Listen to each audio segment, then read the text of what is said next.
تو صرف اشرف رسول اللہ پہ بات نہیں ہوگی، اس سے ہم یہ بھی پوچھیں گے بتاؤ چشتی رسول اللہ کے بارے میں کیا خیال ہے، تاکہ آندہ سے ممانے خصوصی بن کے وہ کسی بریلوی کی مسجد میں بھی نہ جا سکے۔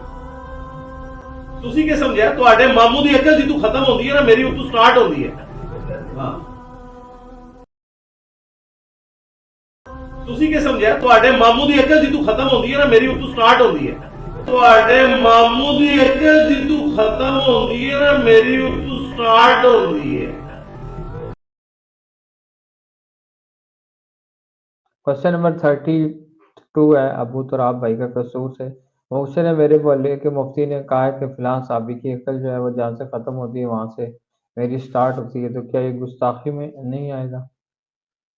دیکھیں یہ ایک غیر مناسب الفاظ ہیں، اس طرح کے الفاظ تو بالکل نہیں بولنے چاہیے اسپیسیفکلی کر کے۔ کچھ چیزوں میں تو ظاہر ہے، آپ دیکھیں جس طرح سائنس نے ترقی کی ہے تو اس میں تو ظاہر ہے کہ آج ہم بہتر پوزیشن میں کئی معاملات کے اندر۔ صحابہ کرام کا جن معاملات میں ایمان بالغیب تھا، ہمارا ایمان بھی شہادہ ہو چکا ہے۔ لیکن بہرحال اگر ان کی نیت یہ نہیں تھی کہ اپنے ایمان کو ان سے افضل کہہ رہے تھے، تو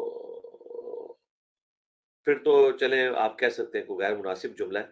لیکن اگر وہ نعوذ باللہ یہ کہہ رہے تھے کہ ان کا ایمان صحابہ سے بہتر ہے، پھر تو انہیں توبہ کرنی چاہیے اور احتیاط کرنی چاہیے اس طرح کے معاملات۔